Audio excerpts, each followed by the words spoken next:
Hey everybody, Alex Kazora, SteelersDepot.com, back with some more Pittsburgh Steelers recap and reaction to the team's 27-14 win over the Cleveland Browns on Sunday. Pittsburgh now 10-3. The Browns officially, although it was known before this game, eliminated from postseason contention. Let's talk about it. Before we start, if you guys could like this video, subscribe to the channel, and check out the site, SteelersDepot.com, would really appreciate that. So Pittsburgh 10-3 and further their AFC North lead over the Baltimore Ravens.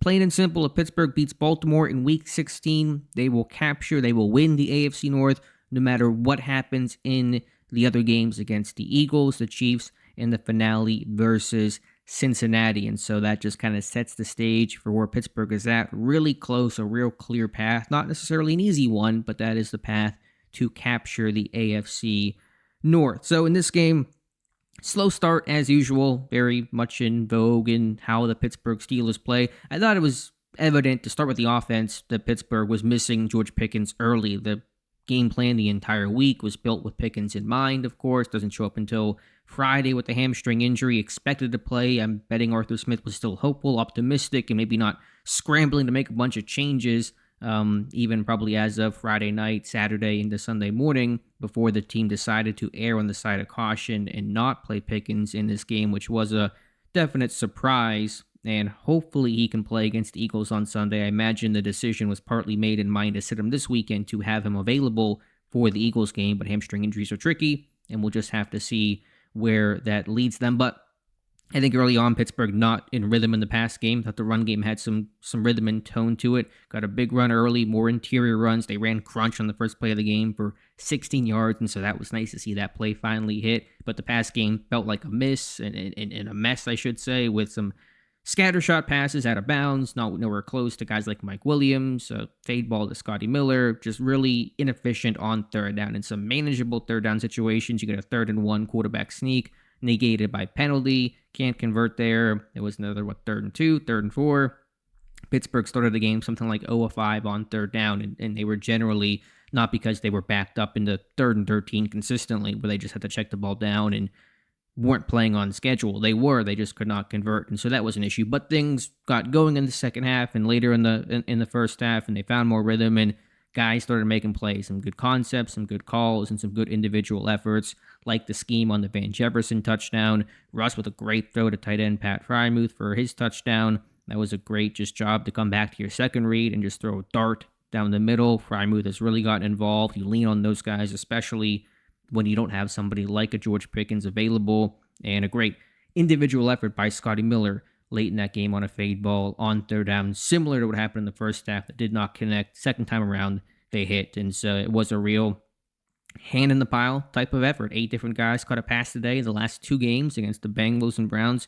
12 different Pittsburgh Steelers receivers or eligibles have caught a pass. The only one who has not is tight end Connor Hayward. Literally everybody else on the roster has caught at least one pass over those last 2 games. So truly a team effort, getting everybody involved.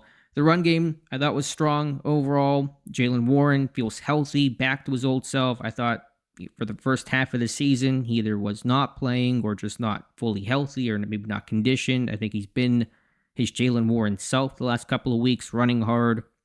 His contact balance is just off the charts, and he's a load to take down. And so he can really make some hay and be able to break out of tackles and keep Powell's moving forward. And that just is a good tone setter and momentum bringer, and just that physicality he has is a tough thing for defenses to counter with. Najee Harris ran well, got off to a really good start, had the team's first touchdown, maybe waned a bit later in this game, but overall, I like the contributions of both Harris and Warren. Patterson with the fumble, that was costly. Don't need to play Patterson at the end of the game there. Let Warren and Harris close things out. And I think it was a pony package with Warren and Patterson on the field. That has not been effective overall, but still, just let your top of the depth chart guys close things out. Just want to note the offensive line.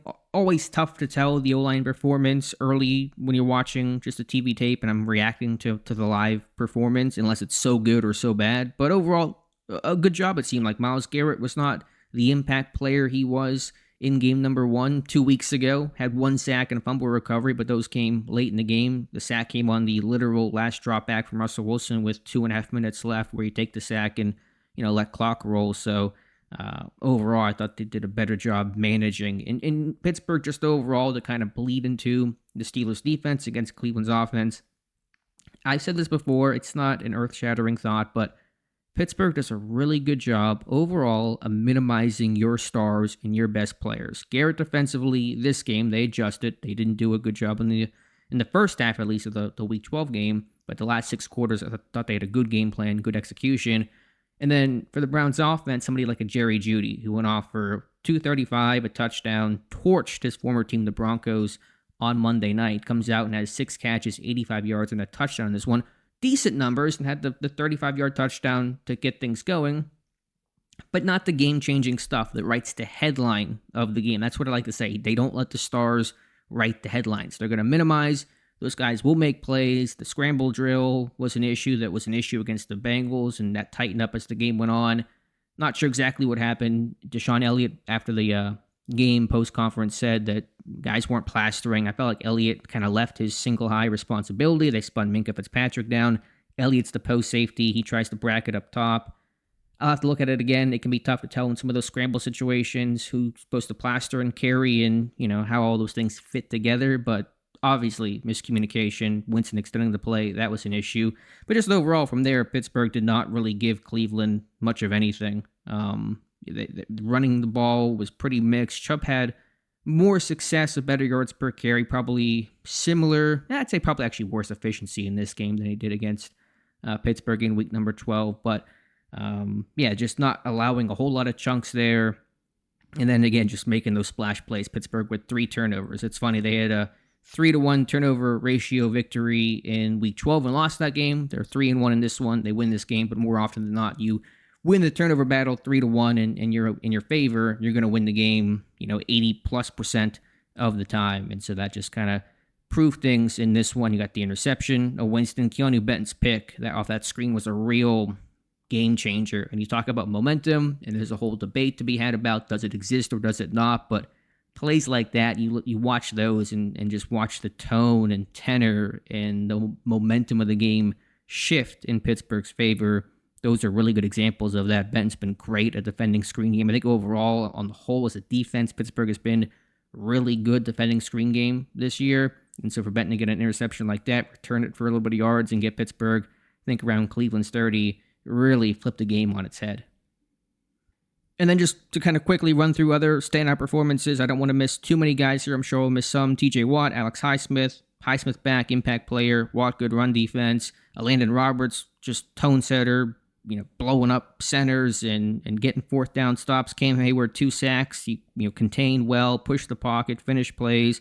He's got 8 sacks on the season. He's 35 years old. We're talking some crazy record, rarely done before type of stuff for Cam Hayward. Deshaun Elliott had, I think, some issues in coverage, but also made some plays. And just overall, that front, though, the strength of Pittsburgh's defense remains their front 7, and they were certainly impactful in this game. Quickly, special teams, mostly good overall. Chris Boswell, 2 more field goals, 54-yarder in this one. Just so good, 11 field goal from 50-plus yards this year. Look at him versus other kickers at Acrisure. Other kickers are making about 57% of their kicks this year.